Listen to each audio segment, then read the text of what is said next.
What is going on, LBHT crew? Look, it's the offseason for the Ravens and the Panthers. Okay. But this video is going to be about the Ravens. All right. The theme of the offseason for the Ravens, beginning of the comeback. Like that, B? I do like that. The beginning Ain't gonna happen of the for you, comeback. but I do like that. He's just hating over there. I don't think so. All right, Kurt Warner. Wow. yes, Wow. that's right. If you don't know what we're talking about, our guy Coach Evans put out a video talking about the sneak dissing that Kurt Warner's been doing, and he has been. All right, he'll try to tell you he's not, but he is. But anyway, the beginning of the comeback is starting right now. All right, they need to make a lot of moves this offseason, and we're gonna start with the free agents. Okay, who should stay, who should go. We'll get into the draft stuff later. We have a lot of time for that. We don't need to rush it, but this video is just gonna be about who is coming up as a free agent, who we should keep, and who we should let walk. So B put together a list. Well, he got a list for us. Somebody else put together, but we got it. Okay, don't worry about that. We got it. All right. I didn't feel like there was a need for you to take credit away after you had just given it. But yeah, let's go ahead and take a look at the list of the Baltimore Ravens free agents 2024. So here we are. We've got right up at the top Odell Beckham. You can see here, this is from overthecap.com. You can see he played 41.3% of the snaps, 32 years old. What do you think about Odell? Think Odell need to come back? No, he doesn't have to come back. You know what I mean? If I don't like saying this because this is very cliche at this point for Ravens and Ravens fans. If he comes back at the right price, right? I don't like those type of players normally. I think we have too many of those players on the team. I call it fast food, right? Right price players, but can't really do anything. But he's a solid player. He has a role if he comes back. So I'm okay with bringing him back, but he's not priority. Yeah, I think we were all kind of excited when he got signed, thinking, hey, man, maybe they're kind of turning over a new leaf in Baltimore. They're actually paying attention to the offense a little bit and maybe going to focus there and try and build around Lamar Jackson. It didn't really work out like that. Odell ended up with 35 catches, 565 yards, and 3 touchdowns. Pretty not great season for a guy who was making upwards of, what was it, 18 million or so, I believe. About 17 million, I believe. 17. Yeah, so they didn't get production for what they paid. He's 32 years old. It doesn't look like he's going to be recapturing the magic of what Odell used to be. So I'm fine if he leaves. I don't think that there's a scenario where he comes back at a very reduced price. He's going to want his money, and I think he probably just needs to go and get that elsewhere. Because he's such he was such an amazing player. There's still a part of me that feels like he can get right. Like we've had older wide receivers come here in Florida. Steve Smith. Yeah, but Steve Smith wasn't coming off of 2 ACL tears. No. And hadn't been himself in 6-7 seasons. But Steve Smith he has had major injuries in the past. Like he was years removed from it when he came. Yeah, but it wasn't the kind of injuries that would stick with you. Yeah. Odell, I think the injuries that could just kind of sap what he was, early in his career in New York. He started off his career on pace to be the greatest wide receiver of all time. Yeah, that's the kind of production he was putting up in New York. And he tore his ACL a couple of times. Cleveland stint wasn't great. Well, he came back and looked good in the Super Bowl, but then obviously tore his ACL again. So. Yeah, but no, I don't think he's going to be that. But again, that's what I mean when I say, like, as long as we establish a role for him, because he did do some good things out there this year, right? He still runs routes very well. He catches the ball very well, obviously, right? And he was crucial in a lot of drives of extending the plays, moving the chains. But the issue is he'll make a good catch and then come out the game. Now, is that because he's managing an injury, or he just doesn't have it in the tank, or is that just a conservative play calling or coaching from our staff that's kind of limiting him? I don't know. I tend to think it's a combination of all, but the reality is he played 41% of the snaps, so he doesn't need to come back. We got Kevin Zeitler, the starting right guard, played 87.3% of the snaps, 34 years old, had a solid season. A couple years ago he looked like maybe he was on the decline, but he bounced back this year, played very well. I think that this is a guy who needs to come back on a very short-term deal because you don't want to try to rebuild the entire O-line all at once. Yeah, and he had another good year, I would say, overall. And we need to build up this O-line, not break it down. I agree with that. A limited, what do you say, two or with 3-year I would, deal. I would try to get him on a 1-year deal, honestly. I get with 3-year deal, but obviously not guaranteed, not fully guaranteed contract. You have some room to get out of it after that first year, maybe even second year. I'm fine with bringing him back. I think he needs to come back. Yeah, Rocky Sin can go. Gus Edwards, the 29-year-old running back, again, played 41% of the snaps. He's just a guy, like the very definition of just a guy. I think he needs to go, and we're going to talk about why in another video where we talk about the free agents who should be coming to Baltimore. But I think you can go ahead and let Gus walk. Justice Hill, a fine backup running back. You have Keaton Mitchell coming back off an injury, and in theory they would be adding to that room. I agree. Yeah, Rocky Sin and Gus Edwards can go. Rocky Sin, disappointing pickup. Nelson Aguilar, I think Nelson can come back. He is what you're mentioning with Odell, a guy who can come back on a very team-friendly deal. He made a lot of clutch plays for Baltimore. I mean, he doesn't have the best hands in the world, but he made more than enough plays to justify his spot on this roster. So I think they should be trying to bring Nelson back. I agree. I was very happy with how he played this year. Patrick Queen had a great year. Phenomenal year. Best year of his career. He is in line to get paid a big time contract, just not in Baltimore. Yeah, he's got to go. And you're going to see a common theme here with the defensive players, good or bad. They got to go. Go get your money, though, Patrick Queen. Very happy with how this season turned out for you, but it's time for you to get paid elsewhere. And I just want to point out, too, if you look at our older videos, when we first started the channel, we even wrote about, you go to LBHTShow.com, we have a article up there about this draft that Patrick Queen was in and how you shouldn't draft linebackers in the first round, especially trying to replace a linebacker that you didn't want to pay and CJ Mosley. And we brought the question up then. If Patrick Queen works out and he plays really well, will you be willing to pay him what it takes to keep him? And the answer is no. Moving on to Tyler Huntley, the backup quarterback for the last several years in Baltimore. I think it's time to let Tyler go. They brought in Malik Cunningham, and honestly, Tyler's not a very good backup anyway. They can let him walk and try to prove his standing elsewhere, try to kind of kickstart his career somewhere else, but it hasn't really worked in Baltimore. The times when Lamar's been out, you haven't been able to count on Tyler Huntley to come in and win games for you, which is what you need a backup quarterback to do. If your quarterback's out for a couple weeks, you got to come in and get a couple wins, and you can't really count on Huntley to do that. Yeah, I agree. Huntley can go. Next up, we got Jadeveon Clowney. Jadeveon Clowney, had one of the best years of his career, just fell short of double-digit sacks for the first time in his career, but a great season overall. Got to go, though. He's 31. He's playing, a little more than half of the snaps for Baltimore, but they've got first-round pick Odafe Owe and second-round pick David Ajabo, and even fourth-round pick Tavius Robinson sitting, waiting for their shot, essentially, and it's time for those guys to play. I agree. I would have loved to keep Jadeveon Clowney. I think he's going to play well again next year, but go get your money, right? This is another opportunity for him to get one last big paycheck, and I think he can get it this offseason, just not with the Ravens. Kind of a similar story with Geno Stone, who had, I believe it was 7 interceptions this season. He had a great year as well. A former 7th-round pick who'd been cut a couple times in Baltimore and cut in Houston as well, and got on the field and made the most of his opportunities. But you got Marcus Williams and Kyle Hamilton, so and Geno Stone, I'm sure, is going to be looking to get paid. Especially having been drafted in the 7th round, you're not making, relatively speaking, you're not making any money there. Yeah. And this is probably going to be his one shot to really cash in. Now, we talked about it because of how our cornerbacks may or may not look next year. We could use a third safety, kind of mask our deficiencies at cornerback potentially, but not at the price that we're going to have to pay Geno Stone. We should be able to replace him with a cheaper option. And again, I don't like using that word cheaper option, but there's a team on the defensive side. The money that we need to spend needs to go on the offensive side this year. In theory,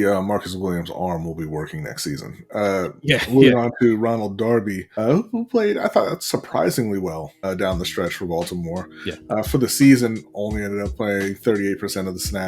30 years old, a guy who has an extensive injury history. I think if he's willing to come back on a minimum contract or close to it, you can bring him back. Otherwise, I'm going to send him on down the road. I agree. That's one of the players I would say at a good price, bring him coming back? Kyle Van Noy is going to be, for me, the same story as Jadeveon Clowney. Great season. He was a great pickup, but, he's another older player, and you've got younger, highly drafted guys who are sitting, waiting for their opportunity. And Kyle Van Noy is not going to be in the long-term plans in Baltimore. And now is the time to move on. Yeah, I agree. He was a 1-year rental, just like Jadeveon Clowney. They had amazing years, and they could both probably give you. Clowney, I think he can give you multiple good years down the road. Van Noy, he's nearing the end of his career, I feel like, and that could be one of those things where we resign him and he can't bring the production that he brought the previous year. Up next, J.K. Dobbins. This is kind of a sad one because he was a second-round pick, had a ton of talent, and he showed it at times in Baltimore, but just too many injuries, was not able to stay healthy at all. And you can't bring him back and kind of rely on him to be a starting running back because he just hasn't been able to stay on the field. This one is tough for me, man. I think J.K. Dobbins, I think the world J.K. Dobbins, he could have been one of the top 5 running backs in the league if he stayed healthy. And just the way he runs, his vision on the field is amazing, right? He came back last year and wasn't 100% and looked even better when he was 100%. Yeah. That is crazy. And he started out that first game like, oh, okay, this is going to be a huge year for him, but then he gets hurt. He's only 26 years old. I think the injuries that he has now, can overcome most of them for the most part, right? Is he going to have the same burst like he originally had? He may lose a step, but like I said, that field vision will make up for that. And I think there is some value in bringing him back. But what do you sign him for, right? Like, I'm sure he wants to get paid. Mm-hmm. I don't know if a team will pay him. Running backs don't get paid a lot already. I wouldn't mind bringing him back. I don't want him as a feature back. Obviously, we talked about right. And he's not going to want to sign to be a backup. But unfortunately, there's a good chance that his days as a starter in the NFL are over. Yeah. Because he is 26. That's young in human years, but it's not that young in running back years. I mean, you're close to the end in running back years when you're 26. The NFL does not like running backs over 30 at all. I think there were like 2 in the league this year. So, realistically, he's got 3 years left. That's what I'm saying, like a 1-year deal. And, you sign on as a backup and stay healthy. And, who knows? Because, the free agent that we're thinking about, he has injury history as well. So if you can stay healthy and perform at a high level, you still have an opportunity next offseason to get a really big deal. Well, the problem for J.K. Dobbins is, like you said, you're not going to get the opportunity to perform in Baltimore. You're not going to be the starting running back, especially if they listen to our advice and what they should do with that room. Yeah. He's not going to be that guy. I think if he wants the opportunity to go out and perform and try to get a pretty decent sized deal, he's going to have to leave. Even when he was allegedly the guy in Baltimore, they weren't giving him the ball more than 12, 13 times a game. That's so true. he needs to leave for him, and Baltimore, needs to move on because they need to get somebody a little more reliable in that spot. I mean, already, so we're maybe halfway through because there's some more free agents there below the fold, and it's already shaping up to be a busy offseason for your GM Eric DeCosta, right? Yep. They've used a lot of draft picks in the previous few years, to allegedly to build depth in the team. Now, like I said, we're going through this list. A lot of older guys on this list who maybe need to walk, and you try to get some of those younger guys onto the field. Obviously, they've lost McDonald on the defensive side. They lost a lot of their defensive staff, so they're kind of going to be hitting reset there. It's going to be a real test for the GM DeCosta to kind of keep defense, at a sufficiently high level and improve the offense, which is really the task for this offseason. He's got to protect Lamar. You got to rebuild that O-line a little bit. You got to improve that wide receiving core. You got to fix the running back room. You got to, like I said, you got to keep things together on defense. I don't think anybody's expecting this same kind of dominant defense that they had this year. You want to keep it as close to that level as possible. So yeah, it's going to be very difficult for him. We always talk about on our channel, when you have very difficult tasks, things that require a lot of mental energy, a lot of focus, we like to talk about Magic Mind. Oh yeah. Magic Mind is a productivity shot, almost a creativity shot. And it helps you stay focused on, whatever the task is at hand. For me, it's about being able to be creative, making sure we have the videos that we need for the show. Also, just in my day-to-day job, being able to stay focused and get everything done there. Because without it, the mind wanders. right? Especially when you're trying to do creative tasks. If you've ever tried to be creative, whether that's in content creation, writing, music, any kind of art or anything, your mind wants to do anything but what you're trying to focus on. When you take the Magic Mind shot, especially after you use it several days in a row and kind of build up the benefits, it really helps you stay kind of locked in. It gets you into the zone, or the flow state as they call it, and you can just focus in on whatever you're trying to do, and you can really block out any kind of distractions. Yeah, and it's really good stuff. And guys know I don't like to consume anything that's green. Okay, I don't like green vegetables. I don't like green smoothies. But the taste is good. Okay, so if you're worried about that, I can vouch for the taste. Good tasting, and it does work. Like B said, it's a chain reaction of focus, right? You'll get the effects the first time you drink it, but the more you drink it, the more locked in you're going to feel over time. So highly recommend over here. And we use our discount code, you can get a really good discount, right? LBHT20, 20% off your first order, and up to 56% off a 30-pack subscription. And that's if you go to magicmind.com/lunchbreak. Like I said, you got the matcha in there for the taste. You got ashwagandha, which has been used medicinally for a very, very long time, an adaptogen that reduces stress and anxiety. So it's really a no-risk proposition. If you order it, you don't like it, you get 100% refund, no questions asked. You're not going to want that refund. It's a great product. It helps out a lot, and it's something that doesn't take any time. It's not like you have all of these other products, like these meal preparation things. You got these different powders and all this stuff. You gotta actually carve out a few minutes of your day to get that stuff prepared, or on your weekend to get it prepared for the week or anything like that. This is just a grab and go. It takes about 10 seconds to grab one and drink it, and you're good for the rest of the day. So again, you can see it there on the bottom of the screen. You go to www.magicmind.com/lunchbreak and use the code LBHT20. That's going to get you 20% off of your order, whether that's a one-time order or a subscription.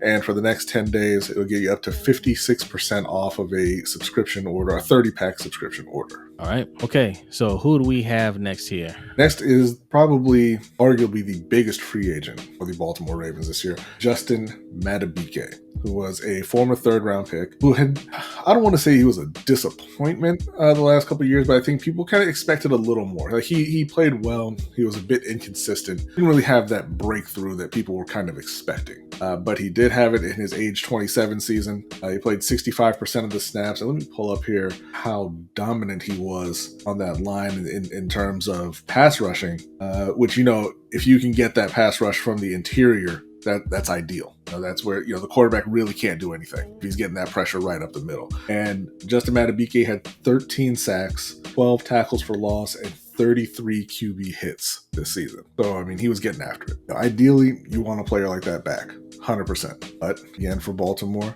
he's got to go. Look, he's got to go. Sorry, they're always trading back, acquiring picks. They signed Broderick Washington. They signed extended Broderick Washington and Michael Pierce. They drafted Travis Jones in the third round, who, everybody's like, oh, they got a first rounder in the third round. Okay, well, it's time to turn to those guys, right? Because Baltimore doesn't have a lot of money. They don't have a lot of cap room. Now, there's things that they can do to open up more cap room, but as it stands right now, they don't have a lot, and they have a lot of needs on the offensive side of the ball. And reality is they had the best defense in the league in terms of points against, in terms of sacks. They were number one in sacks. They were number one in enforcing turnovers. They got into that game against Kansas City, and they shut them out in the second half. It didn't matter. Not just for the offense. Because yes, the offense needs to eat first this offseason. If we do everything that we need to do and we can find some ways to put up some money to sign some of these guys, that's great. More so than that, because look our previous drafts. We spent a lot of draft picks on the defense. And at what point do we demand productivity from those high picks? We mentioned Jadeveon Clowney and Kyle Van Noy earlier, and how they're in front of Ojabo and Owe, first and second round picks. when are we going to expect those guys to step up and get the production that Clowney and Van Noy were given? Right? When you're drafting that high, that's the type of production that you're expecting from those guys. It's time. Same thing with Madubuike. Okay, we drafted Madubuike. He wasn't quite working out the way we wanted him to be initially. We also had Broderick Washington that they paid before Madubuike. And then we drafted Travis Jones. We got Travis Jones on the team now. We went and re-signed Michael Pierce. Right. And we just extended him before the end of the season. But we have guys on the team kind of fill that void of Madubuike. Yes, Madubuike had an amazing year. It was 1 year. And we drafted Travis Jones seemingly because Madubuike wasn't a guy up until this point. So use the draft picks, time, let them play. And unfortunately, Madubuike, it might seem like a big loss, but it is what it is. And I'll point out as well, I shouldn't be paying guys off of their best year if you can avoid it. It's kind of tough saying, hey, go pay this guy who performed in his contract year also. Because we know, we've seen, and not saying that this is Madubuike for sure, but we've seen before that players across all sports, when their contract year comes up, they take it to another level to try and get that big deal, and then they're not the same player afterwards. So there's the risk of that, and then you also, like we mentioned before, lost McDonald, who was a great defensive coordinator, lost a couple of the other guys on the staff as well. We don't really even know what the defense is going to look like. We assume it's going to be similar, but you don't lose a coach like that with zero impact. Right? And there were several guys on this defense who you weren't really expecting a whole lot of, prior to the season, turned in great seasons. And so, it's like, hey, was it just a coincidence and all these guys, the light switch turned on for him at the same time? Or was it for defensive coordinator and his effect, and now that's going to be gone? So you don't really know. But again, the priority here needs to be protecting Lamar and building up that offense to be somewhere near the same level of play that you've gotten from the defense over the last several years. So Justin, best of luck to you wherever you end up, but he's got to go as well. Melvin Gordon can go. And Brent Urban, I don't know why he's still on the team, but he can definitely go. Again, look, Brent Urban's a guy they love in Baltimore, and if he can come back on a minimum deal, bring him back on a minimum deal. He plays his role. Year. Yeah. He's fine. Quan Treadwell is already actually gone. That's what the SFA there means, and Melvin Gordon as well. They're street free agents, so they're free to already sign with other teams. Daryl Worley was a guy they kind of signed to try to fill in the secondary with some injuries. He's a former Panther. That pick didn't work out in Carolina. But, he's been a solid depth piece for a few teams. I don't think that there's any need for him to come back in Baltimore, where they've got already, we said Marcus Williams, Kyle Hamilton, and even Ardarius Washington coming back. So I think he's probably going to be hitting the road as well. Pulling down here to see the rest of the list, we've got Josh Johnson, another backup quarterback, another one who can go. I think they're looking towards Malik Cunningham, and if he's not it, then they're probably going to look in free agency or late in the draft to fill that role. Next up, Devin Duvernay. It's funny because he was a third-round pick. Did not like that pick at all. Hated that pick when they made it. Yeah. But he was an all-pro kick returner. Unfortunately for him, returns are essentially phased out of the game in the NFL. Most kickoffs are going for touchbacks, and you're not making a huge impact on punt returns. I think he did okay on punt returns this year. Yeah, but it's not a huge, you're not Devin Hester out there. Yeah, so what he does, because he does return the ball well, and because like you said, the way they try to phase it out of the game, I think it does raise the value a little bit of a returner because of field position. So he can get us those extra 15 yards. That's huge, especially for a defensive team like ours. Well, we'll see if it'll be defensive moving forward, but I think it's huge, but still not worth paying that much to. You know what I mean? Again, what would you bring him back for? Right, because look, he averaged 12.6 yards per punt return. Averaged 19.3 per kickoff return. The problem is total. Between the two, he had 32 returns. Right. Now, he's better as a kick returner, and he only returned 9 kicks this year because, it's always a touchback. He had 23 punt returns, an average of 12 yards. It's not worth paying for. It just isn't. He doesn't provide anything really on the offensive side of the ball. Duvernay, I think, is going to have to find pastures elsewhere. Now we're coming to some of the backup type players here. On defense, you got Delshon Phillips, Malik Harrison, Arthur Millette. All three of them, I think, are good, solid backups. Did provide or did contribute to the defense in a positive way, or special teams in Delshawn's case. But I think they all kind of fall into that bucket of, if you can get on a very cheap contract, it's fine for them to come back. I think a player like Malik Harrison is probably going to look for more than what Baltimore's willing to offer. Yeah. But we'll see. But he's one of those players that I feel like, he can come back if he comes back for cheap. So especially with Jadeveon Clowney and Kyle Van Noy leaving, there's an opportunity for him to increase his role. I don't think that he would break the bank. So I think, there's a shot for him coming back. Delshawn and Arthur Millette, I feel like they'll be cheap enough to come back and kind of prize their roles in Baltimore. Tyler Ott's a long snapper, don't care. He's going to come back, obviously. Dalvin Cook is going to be gone. He'll be gone. They didn't even want him here. I don't know why they signed him to begin with. Trayvon Mullen. That's Lamar's cousin. That's Lamar's cousin. He's still Lamar's cousin, right? So he's going to be gone. Played 0.0% of snaps. They said you did your job. You helped us get Lamar back. You can go now. He's going to be gone. Don Simpson is an interesting one because he was the starting left guard all year, 99.4% of the snaps, 27 years old. He's got now a couple seasons of starting experience, but not very good as a starter. So, that experience is valuable, obviously. Again, another guy where if you can convince him to take a very small deal and go ahead and bring him back, just so you're not, hanging out there with nothing at the guard spot. I think it's likely that he's not going to want to take a deal like that, and he's going to be, he needs to be gone. He played almost every snap this year. He's a starter, so he's not going to take a cheap deal. He can be like, you're going to have to just replace me, which is tough. Finding good O linemen is tough for the Ravens. EDC, you better do it.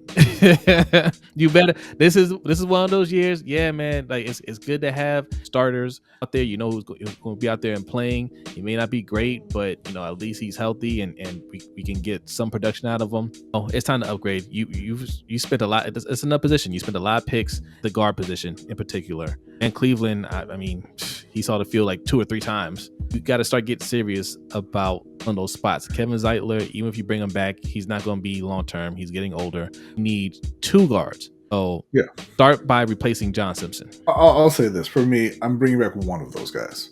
Either Zeitler or Simpson. Yeah. One of them I'm going to bring back, and the other has to walk. Obviously, you're going to be willing to pay Kevin Zeitler a little bit more.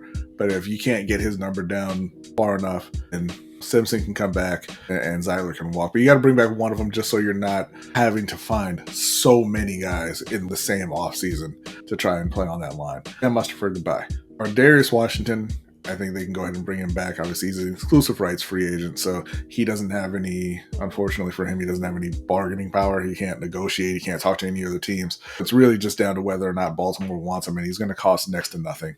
So he'll be back. Kevon Seymour, as you can see there, street free agent. He's already gone. And I know he's one of the guys that Baltimore has on speed dial. Maybe lose his number. Hey, that's it. So, EDC, you're welcome once again. We helped you out. If you're trying to figure out what to do with your free agents, watch this video. We gave you the blueprint, right? You don't need to deviate from that. Just follow that. But this is the beginning of comeback for the Baltimore Ravens. All right, we're starting with our own free agents. Who should stay? Who should go? Right, and we laid it out for you right there. You see the theme. Most of the defensive players need to go.